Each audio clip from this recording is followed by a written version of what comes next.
Donc bonjour, nous nous retrouvons toujours pour les 36 questions sur les pervers narcissiques et là je vais vous proposer une 7e question, c'était toujours au cours de cette fameuse web TV de l'époque.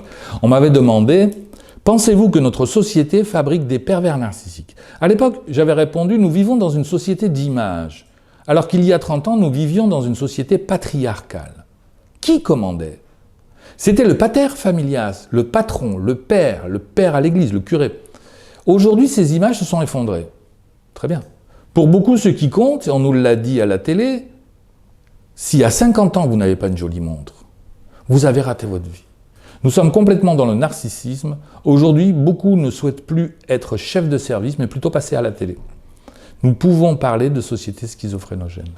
Alors on m'avait demandé, mais que faire quand on est dans ce genre de relation? Pourquoi n'arrive-t-on pas à en sortir quand nous sommes conscients que la personne nous détruit? Ça ressemble beaucoup à la question que j'avais traitée la fois précédente.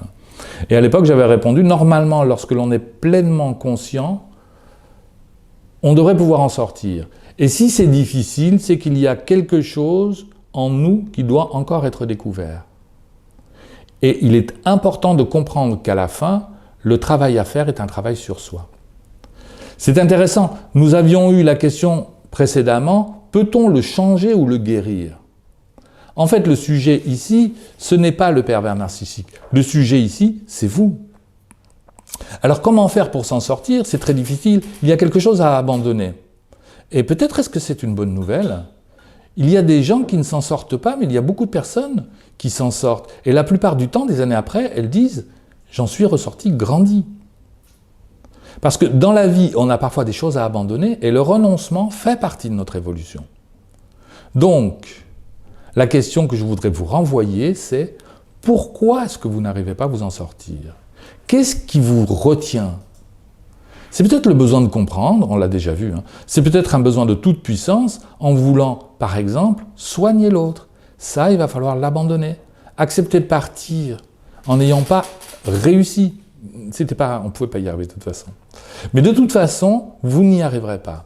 On l'a déjà vu, on ne peut pas soigner son conjoint. Même les médecins, quand leur conjoint est malade, ils l'envoient vers un confrère. Et on me pose encore une question, est-ce que lorsque l'on quitte un pervers narcissique, on est guéri et donc on ne retombera pas dans les griffes de cet autre? Et la réponse, à l'époque, non, on n'est pas vacciné. À l'époque, je ne savais pas qu'on parlerait tant de vaccins. Nous avons quelque chose à comprendre. Si on ne l'a pas compris avec un premier, on risque de remettre tout en place avec un second. Il y a un autre aspect des choses qui peut sembler bizarre, nous ne supportons pas ce qui est nouveau, ce qui est étranger, et nous ne supportons pas le vide. On a peur de ce que l'on ne connaît pas, donc tout naturellement, on cherche ce que l'on connaît déjà. Parfois, nous quittons ce que nous ne supportons pas et nous fuyons l'inconnu, nous retrouvons plus loin la même chose à l'identique. Ce que nous avions... c'est pas très français, excusez-moi. C'est pour ça qu'il y a un gros travail à faire sur soi. Et quand on s'en sort, cela nous oblige à grandir. J'avais dit dans la précédente vidéo, vous êtes son médicament, mais il est votre symptôme. À mon avis, un symptôme vient nous dire quelque chose.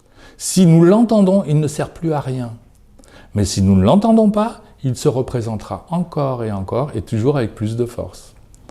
Voilà pour cette vidéo. Si ces vidéos vous plaisent, n'hésitez pas à cliquer sur s'abonner et à activer une petite cloche pour recevoir toutes les notifications et je vous dis à bientôt.